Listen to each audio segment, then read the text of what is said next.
আজকে ঢাকা বিশ্ববিদ্যালয়ের সিনেট ভবনে একাডেমিক কাউন্সিলের সভা অনুষ্ঠিত হচ্ছে।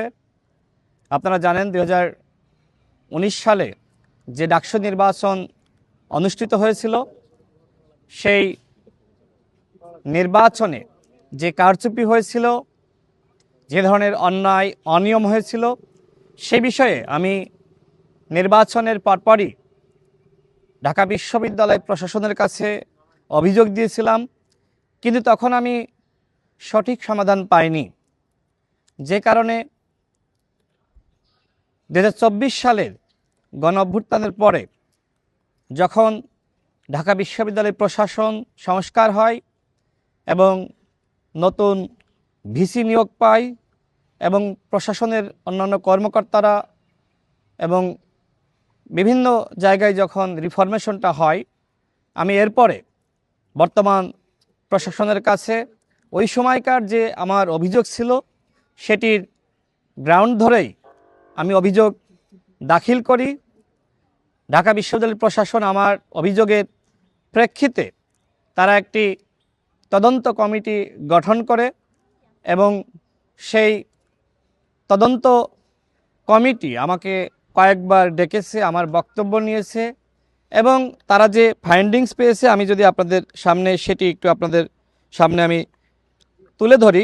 সেখানে তদন্ত কমিটির প্রতিবেদনে উল্লেখ করা হয়েছে, ঢাকা বিশ্ববিদ্যালয় কেন্দ্রীয় ছাত্র সংসদ ডাকসু ও হল সংসদ নির্বাচন 2019 অনুষ্ঠানের বিষয়ে কিছু প্রার্থী প্যানেলের পক্ষ হতে ভোটদান, আবাসিক শিক্ষার্থীদের ভোট কেন্দ্রে ঢুকতে না দেওয়া, ভোট কারচুপি করা, ভোটদানের জন্য কৃত্রিম লাইন সৃষ্টি করা, ভোট কেন্দ্র দখল করা, ব্যালট পেপারে অবৈধভাবে সিল মারা, ভোটদানে ভয়ভীতি প্রদর্শন করা, অবৈধ উপায়ে ভর্তি হয়ে নির্বাচনে অংশগ্রহণ করা, ব্যালট বাক্সসহ নানান কারচুপি ঘটেছে বলে প্রাথমিকভাবে প্রতীয়মান হয়েছে।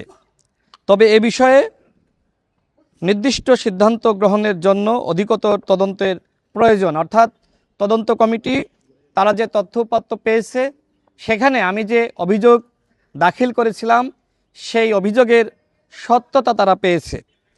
এরপরে তারা আরও বলছে যে প্রাপ্ত তথ্য প্রমাণাদি ও সংশ্লিষ্ট পক্ষ সমূহের সাথে সাক্ষাৎকার হতে প্রাপ্ত তথ্যসমূহ পর্যালোচনা করে কমিটির কাছে প্রাথমিকভাবে প্রতীয়মান হয়েছে যে ক্রিমিনোলজি বিভাগের জনাব গোলাম রাব্বানী এবং আরও দুজনের নাম তারা উল্লেখ করছে যে তারা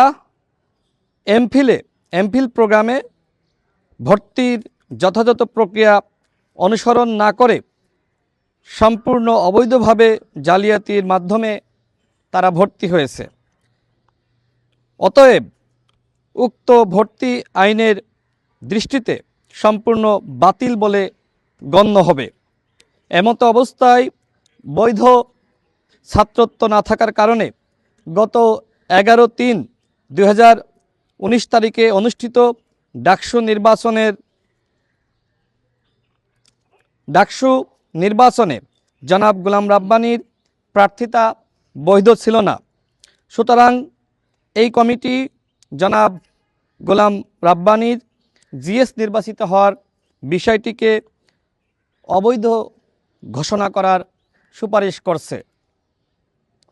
প্রিয় সাংবাদিক ভাইয়েরা, আমি 2019 সালে ডাকসু নির্বাচন করি এবং সে সময়কার পাওয়া তথ্যমতে ভিপি জিএস সহ আমরা সর্বমোট 11টি পদে পাস করেছিলাম, কিন্তু আমাদের মাত্র 2টা পদে ঘোষণা করা হয়। অর্থাৎ আমরা 11টি পদে পাশ করলেও আমাদের সাথে অন্যায় করা হয়েছে। শুধুমাত্র ভিপি এবং সমাজসেবা সম্পাদক পদে ঘোষণা করা হয়েছিল এবং বাকি 9টি পদে আমাদেরকে বঞ্চিত করা হয়েছিল। গণঅভ্যুত্থানের পরে যেহেতু বিশ্ববিদ্যালয় প্রশাসনের সংস্কার হয়েছে, নতুনভাবে ভিসি প্রক্টর প্রভিসি স্যাররা নিয়োগ পেয়েছে, যে কারণে তাদের উপর আমাদের আস্থা বিশ্বাসের জায়গাটা ছিল যে আমরা সে সময় সঠিক সমাধান না পেলেও বর্তমান প্রশাসনের কাছ থেকে আমরা সঠিক সমাধান পাব। ইতিমধ্যে একাডেমিক কাউন্সিলের সভা শুরু হয়েছে। সেই সভায় আমার এই যে অভিযোগ ছিল এবং অভিযোগের প্রেক্ষিতে যে তদন্ত কমিটির সুপারিশ, সেখানে আজকের এজেন্ডায় ৭৩ নম্বর সিরিয়ালে এই বিষয়টি রয়েছে। আমি দৃঢ় আশাবাদী ঢাকা বিশ্ববিদ্যালয় প্রশাসন তারা সঠিক সিদ্ধান্ত নেবে এবং যেহেতু প্রাথমিকভাবে সিন্ডিকেট মিটিংয়ে গোলাম রাব্বানীর ছাত্রত্ব বাতিল হয়েছে এবং আরও যারা অবৈধভাবে এমফিলে ভর্তি হয়েছিল আরও দুজনের ছাত্রত্ব বাতিল হয়েছে, আমি দৃঢ় আশা ব্যক্ত করছি যে আজকের এই একাডেমিক কাউন্সিলের বৈঠকের মধ্য দিয়ে ডাকসুর অবৈধ জিএস গোলাম রাব্বানীর ডাকসু পদ বাতিল হবে।